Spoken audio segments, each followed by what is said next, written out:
loi est dure, mais c'est la loi. Le meurtrier du chauffeur de chef spirituel kimbangiste a été condamné à mort après un procès en flagrance dans la commune de la Gombe. Mesdames et messieurs, bonjour et merci de suivre ce journal de 7 heures sur la RTNC.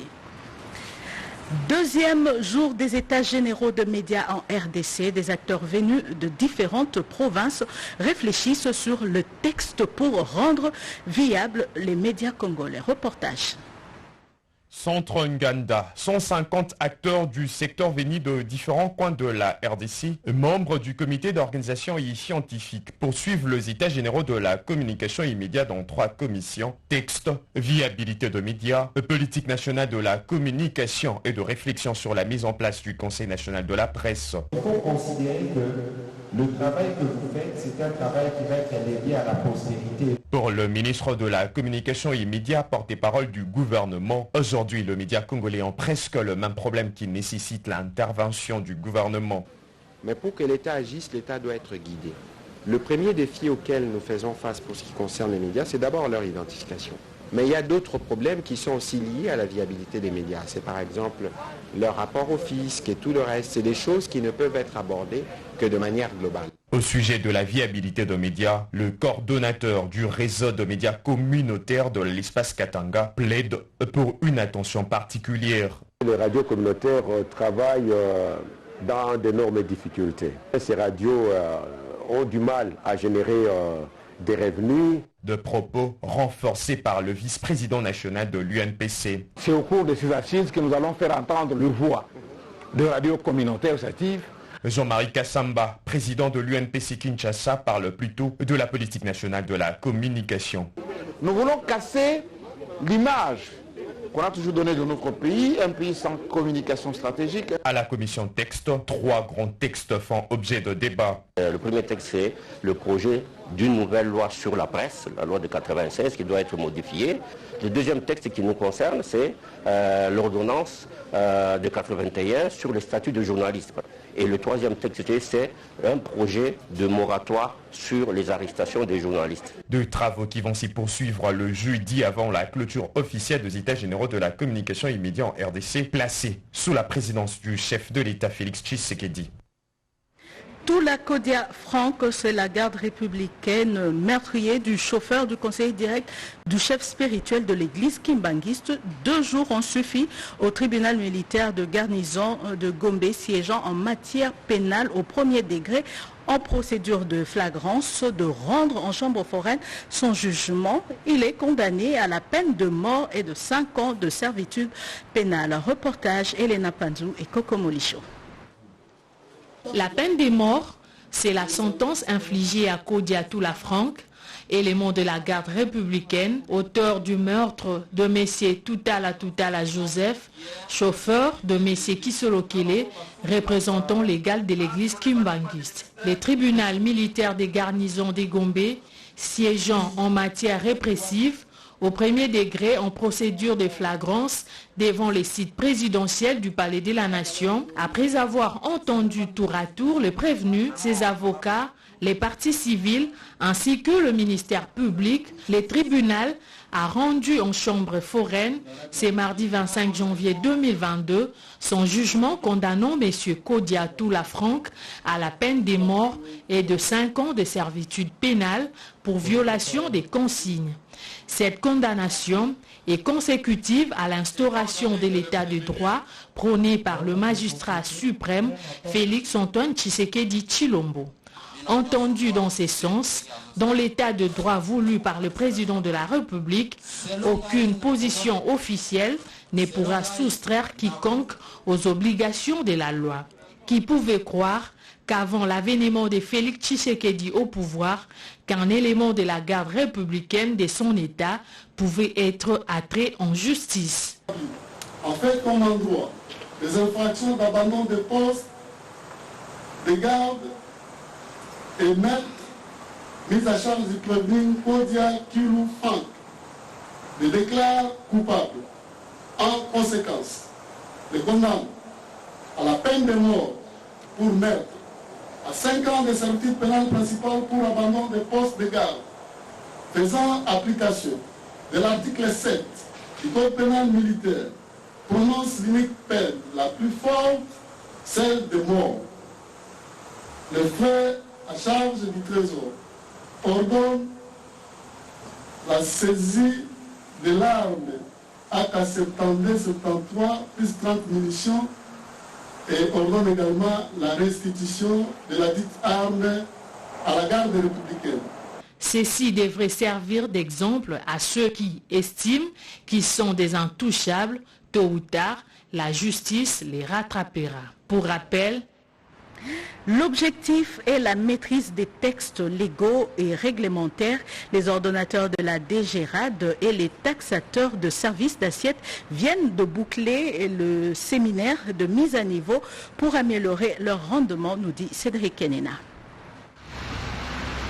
Ordonnateurs et taxateurs des services d'assiette appelés à collaborer pour plus de recettes pour les comptes du Trésor public. Ces deux corps ont été conviés au séminaire des mises à niveau initié par la Direction générale des recettes administratives, judiciaires, domaniales et des participations DGRAD. Ces séminaires entendent réveiller en eux l'éthique.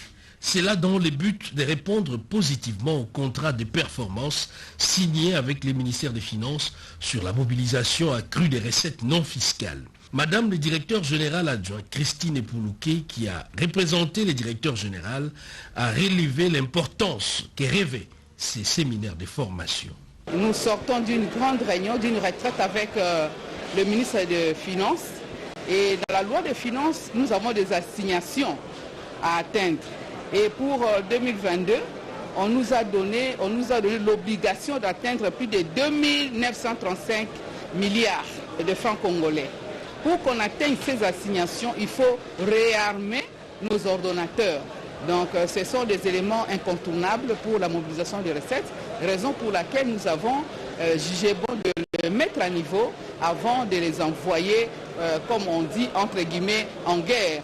À l'issue de ces séminaires, les participants se sont accordés sur la nécessité d'exécuter les opérations de taxation et d'ordonnancement dans le strict respect non seulement du cadre légal et réglementaire, mais aussi et surtout de la vulgarisation, des modifications des nouveaux textes légaux et réglementaires. La direction générale du Centre d'expertise, d'évaluation et de certification de substances précieuses et semi-précieuses a ouvert hier mercredi au CEPAS un atelier sur les terres rares. Ces travaux s'inscrivent dans la perspective de la mise en charge de minerais dites de terres rares dans la chaîne de traçabilité. C'est un reportage de Paulette Lomba. L'accroissement de la demande des produits miniers sur le marché international des matières premières interpelle certes. La Direction générale du Centre d'expertise, d'évaluation et de certification des substances précieuses et semi-précieuses, CESC, l'a si bien compris. Les dispositions y relatives sont ainsi mises en œuvre par l'administration centrale des services et les établissements publics rattachés au ministère de Mines. C'est la raison des travaux de l'atelier sur les terres rares ouvert ce mercredi 26 janvier 2022 au Centre d'études pour les actions sociales CEPAS par le directeur général du CESC dans la commune de la Gombe. Selon Freddy Mwamba Kanikou, ces travaux s'inscrivent dans la perspective de la mise en charge des minerais dits de terres rares dans la chaîne de traçabilité. Il s'agit de 17 métaux notamment le scandium et lithium en association avec le 15 lantanide pour lequel l'État doit tirer des ressources financières nécessaires, soutient le directeur technique de CESC, Daniel Mbaou. Nous avons changé de méthode, réfléchir avec tous les experts, nous mettre d'accord sur le protocole d'encadrement de l'exploitation jusqu'à l'exportation, pour voir quels sont les intérêts que l'État congolais tire et quelles sont les mesures de protection pour que nos exploitants artisanaux soient protégés. Les substances minérales dont question à cet atelier constituent des intrants essentiels pour les manufactures des pays industrialisés. Ces travaux de CEPAS visent pour l'essentiel l'encadrement optimal de l'exploitation et de la commercialisation de ces types de minerais. La ministre de Mines y a été représentée par un membre du cabinet. Le ministre de l'Entrepreneuriat est l'un des bénéficiaires de l'électricité pour la promotion des PME congolaises. C'est ce qui justifie sa présence à la table ronde sur l'électrification de la RDC organisée par Ansar. Le ministre Eustache Mohanti Moubembe était l'un des intervenants au dernier jour de ces assises. Mireille Ndeke. Journée de clôture de la table ronde sur l'électrification organisée par l'Agence nationale d'électrification et des services énergétiques ANSER, le ministère de l'Entrepreneuriat a apporté son expertise relative à son appui aux efforts de développement de PME congolaises, et ce conformément au programme national de développement de l'entrepreneuriat congolais Pronadec. Représentant le ministre d'État en charge de l'entrepreneuriat, Maître Eustache Mohanti, à ses derniers jours de travaux, le directeur de cabinet adjoint, M. Dani Sumbu, accompagné de l'ingénieur Popol Biabia, expert du ministère, ont démontré les liens qui existent entre les incubateurs et le secteur de l'électricité dans la perspective de développer les activités commerciales et les unités de transformation de produits des différents incubateurs selon leur filière.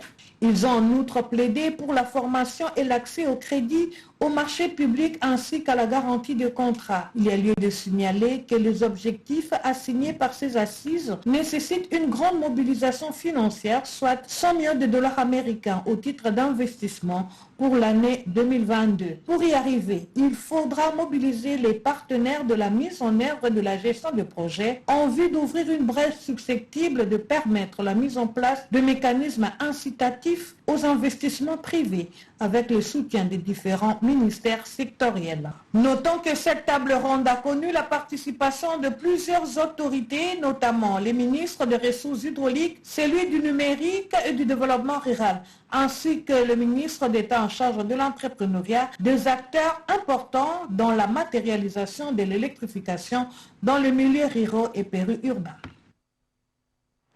Accélérer la transformation numérique de la douane en développant un système de données numériques, c'est le thème de la Journée internationale de la douane, journée placée sous les signes d'une mobilisation accrue de recettes en RDC. Cédric Kenina pour le reportage. Si l'on s'en tient seulement au thème, l'on peut évidemment tout comprendre des enjeux à l'échelle mondiale. Accélérer la transformation numérique de la douane en développant une culture, système de données. C'est là les thèmes autour duquel la Journée internationale de la douane a été célébrée. Madame le directeur général des douanes et accises, Blandine Kawanda Walwom, à la tête de la nouvelle équipe, la DGDA, a souligné pour la circonstance l'importance des réformes au sein de cette régie financière pour plus de performances, rejoignant ainsi la vision du chef de l'État Félix-Antoine Tshisekedi dans la mobilisation accrue des ressources internes. Ma vision pour 2022 à court terme est d'abord de pouvoir remettre les douaniers, agents et cadres au travail pour que nous puissions atteindre les objectifs qui nous sont fixés par le gouvernement. C'est dans la droite ligne de la vision du chef de l'État que vous connaissez et dans celui du programme du gouvernement. Son adjoint en charge des questions techniques, Bernard Kabessi, a abordé les sujets liés aux innovations apportées dans le tarif douanier aligné sur la nomenclature du système harmonisé. Une journée qui s'est clôturée par une note satisfaisante, annonçant ainsi les couleurs de la nouvelle dynamique imprimée par la nouvelle équipe à la tête de cette régie financière. 26 janvier marque la date de la reconnaissance de la Constitution en Inde. Cette entrée en vigueur de la Constitution est commémorée chaque année, comme c'était le cas hier à l'ambassade de l'Inde en RDC. Christine Lenzo, Simon Kakolongo ont signé son reportage. La République de l'Inde célèbre le 26 janvier de chaque année du Republic Day, entendez, la fête de la République, une journée significative pour les peuples indiens qui célèbrent le 73e anniversaire de l'entrée en vigueur de la Constitution de l'Inde 2 ans après son indépendance. À Kinshasa, les Indiens habitant la RDC se sont retrouvés à l'ambassade de l'Inde sur appel de l'ambassadeur Ram Verma. Occasion pour tous de se souvenir de cette date et de écouter les messages du président de la République de l'Inde. Comme d'habitude, chaque année en RDC, du Republic Day se fête la journée avec la communauté indienne habitant RDC. Une autre cérémonie est prévue le soir où les personnalités congolaises et de différents pays du monde y prennent part. Des diplomates européens, canadiens et américains ont eu des entretiens hier mercredi avec le directeur de cabinet adjoint du chef de l'État en charge des questions politiques et juridiques, Nicole Toumba. Les droits des femmes en rapport avec les engagements internationaux en la matière étaient au cœur des échanges. Reportage Pierre Kibambeso-Moïsa, Kokomolicho.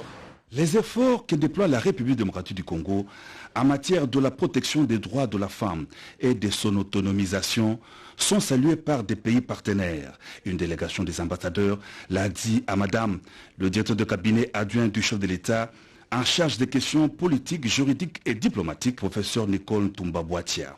Les droits des femmes en rapport avec les engagements internationaux en la matière étaient au centre de leurs échanges, ont souligné tour à tour les ambassadeurs de Canada et de France au sortir de cette entrevue.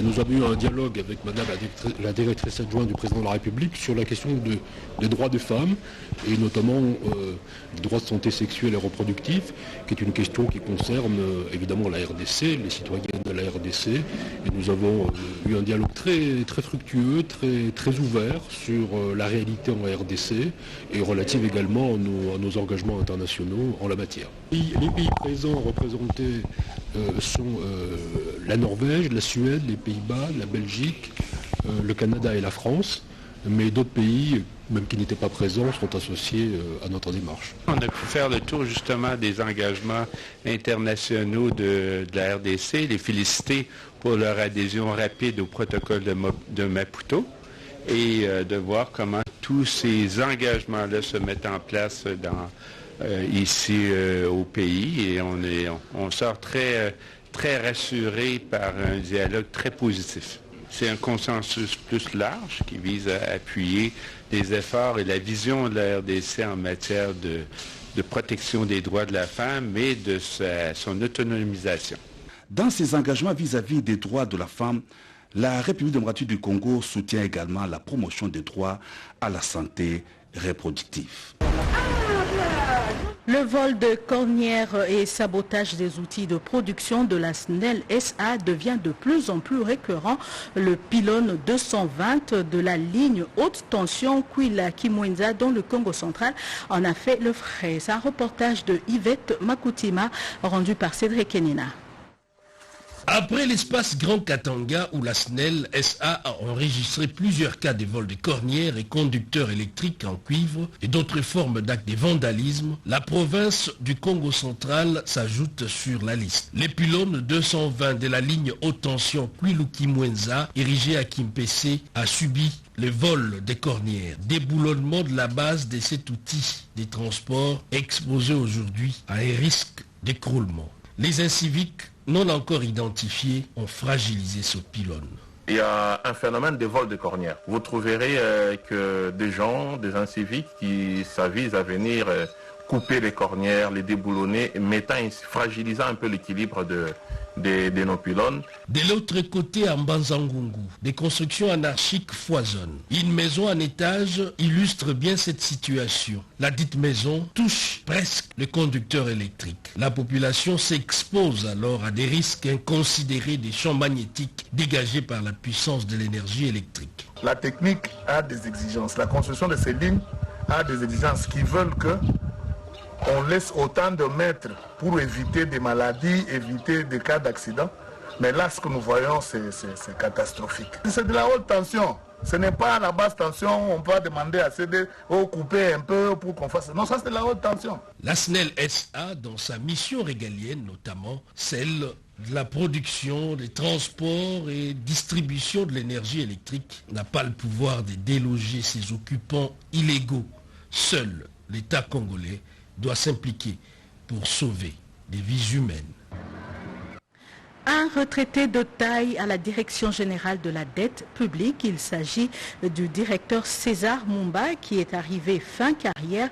Une occasion pour le directeur général Laurent Batumona de lancer un appel aux bailleurs de fonds pour la promotion de la DGDEP.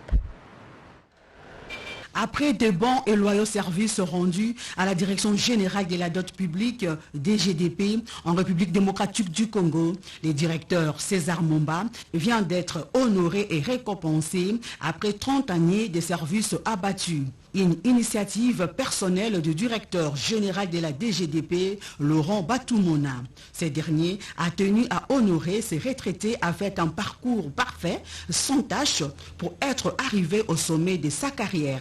Cette cérémonie était aussi une occasion pour le directeur général Laurent Batumona de faire la promotion de cette structure et ainsi sensibiliser les bailleurs de fonds et les entreprises de l'État. Un exemple de dévouement à imiter, à signifier les directeurs administratifs de la DGDP aux agents et cadres présents à cette cérémonie. Ainsi, Jean-Pierre Moukadi Moubenga a tenu à remercier le directeur général pour cet acte posé à l'endroit du retraité César Mumba. Même message lancé par la Confédération syndicale du Congo pour l'expertise rendue au sein de la DGDP par les directeurs retraités. Quelle joie immense pour les retraités pour cette initiative combien louable du directeur général. Occasion pour lui de demander aux autres d'emboîter ses pas, des technicités pour leur service au sein de cet organe. Puis s'en est suivi la remise de présents par Laurent Batumona et ses congénères, à savoir un congélateur, des carreaux à titre symbolique, des chemises, eau de toilette et tant d'autres. En santé, la Fondation Le Rocher, une structure hospitalière, a organisé une journée porte ouverte pour présenter les différents services qu'elle peut désormais offrir à la population. Autre précision avec Virginie Lofembe. À la Fondation Le Rocher, une structure hospitalière dans la commune de Ndjili, l'heure était à la présentation des services afin de prendre correctement soin des malades. À sa création, le centre d'imagerie médicale de Ndjili avait pour service l'échographie, la radiologie et l'électrocardiogramme. Mais c'est 3 ans plus tard, en 2008, donc, que ce centre a vu se doter du service de laboratoire. Nous tenons à dire que à l'intérieur du pays, ça a déjà commencé et de là doit s'ajouter au niveau de Bibois à Kinshasa, un autre centre moderne.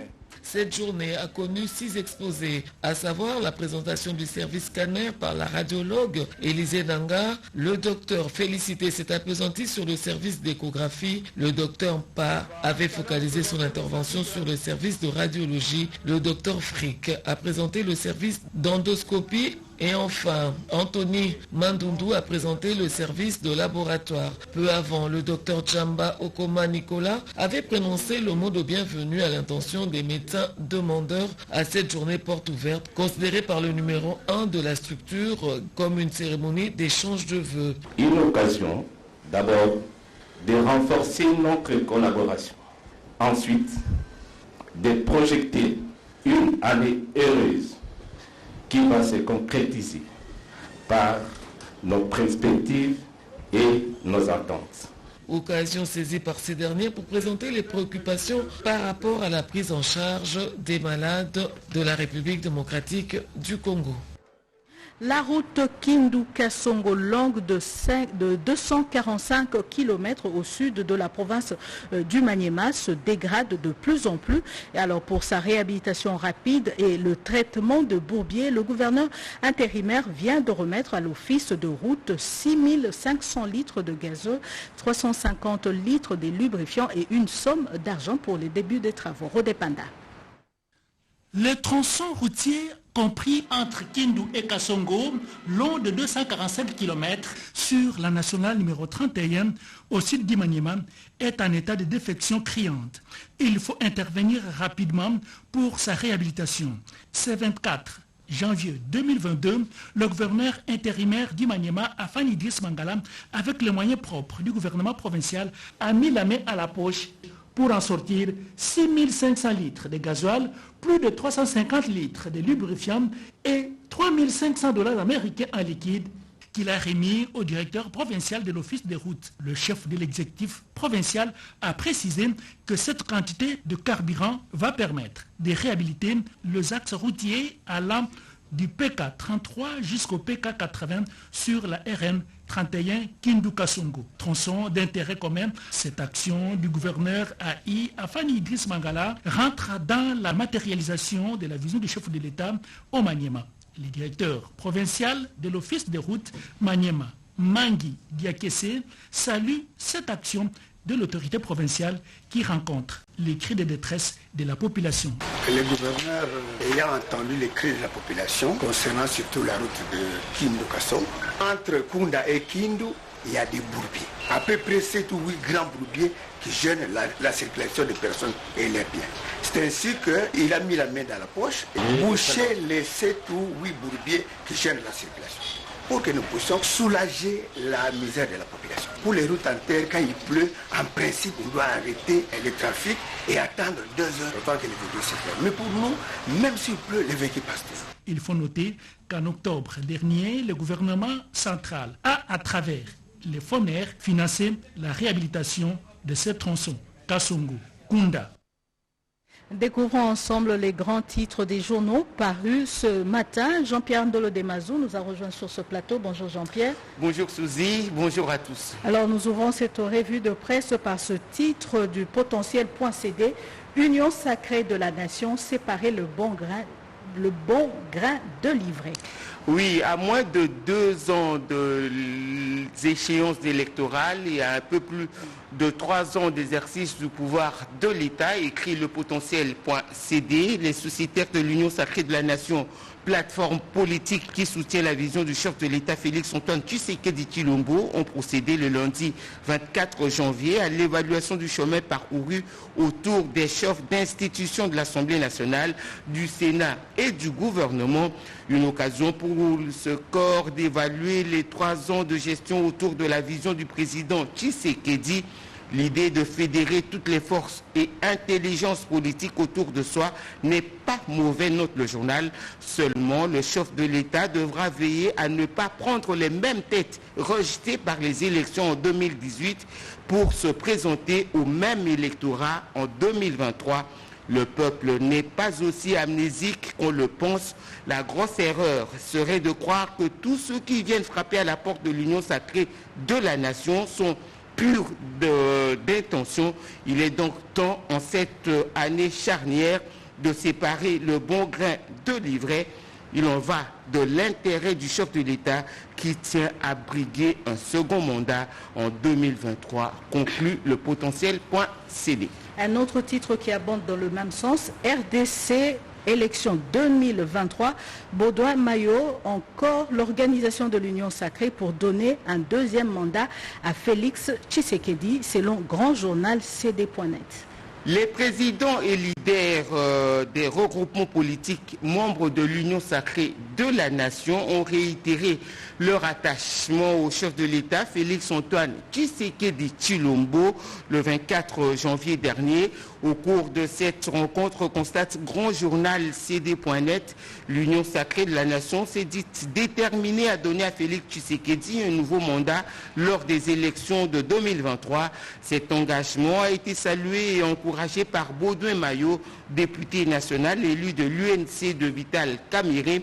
D'après cet ancien vice-premier ministre en charge du budget, c'est dans l'unité et étant ensemble que les partis et regroupements politiques membres de l'Union sacrée parviendront à cet objectif, celui d'assurer au président Fathi sa réélection ainsi qu'une majorité confortable dans les 2 chambres du Parlement en 2023, rapporte Grand Journal CD.net.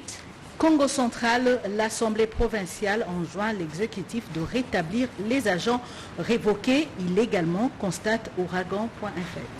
L'Assemblée provinciale invite le gouverneur AI du Congo central a réinséré les agents du gouvernorat, de l'intendance générale et du fonds routier sur les listes de paie du mois pendant lesquelles ils ont été illégalement révoqués. Dans une correspondance adressée à l'exécutif provincial Nantes-Ouragan FM, l'organe délibérant exige également le paiement immédiat des arriérés de salaire de ces agents. Ces derniers ont dénoncé le détournement de 3 mois des arriérés de leur salaire. Face à ces tensions sociales, le bureau de l'Assemblée provinciale a jugé urgent de recadrer les choses, a indiqué le vice-président de l'Assemblée provinciale, Sami Nimi Bumba. Et le potentiel.cd revient à la charge avec cet article. Kinshasa, détournement de près de 25 000 $ américains destinés aux obsèques de Defao. Après les obsèques de l'artiste musicien congolais Fonfan Lulendo Matumona, dit général Defao, écrit le potentiel.cd, il est temps de dresser le bilan. Il résulte de ce bilan un déficit de la somme de 25 000 $ américains que le gouverneur de la ville de Kinshasa, Gentini Ngobila, a remis à l'actuel président intérimaire de l'Union des musiciens du Congo, UMICO, Adio Salemba.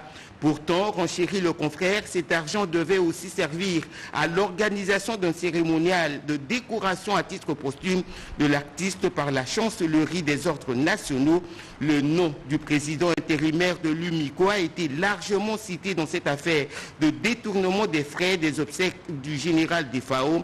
À cet effet, plusieurs voix se sont levées pour réclamer le rapport des dépenses à Adio Salemba qui n'avait jamais fait aucun compte rendu sur l'utilisation de cette somme à ses collègues. Pire encore, le comité organisateur des obsèques n'a pas aussi été informé de la contribution du gouverneur de la ville de Kinshasa. Adio Salemba dit n'avoir des comptes à rendre à personne. Toutes les dépenses, selon lui, ont été notées sur papier. Merci Jean-Pierre Ndolo pour cette revue de presse. Merci Suzy. Et c'est par cette revue de presse que nous terminons ce journal réalisé par Pecho Moubenga Kasongo et Mamita Bangoulou. Jerry Mawassa, Émile Zola, Ruben Kumbu et Joël Piamou étaient à la technique. Merci de nous avoir suivis. Le prochain rendez-vous d'actualité, c'est tout à l'heure à 13h30 avec Jojo Ndibou. Excellente suite de programme sur la RTNC.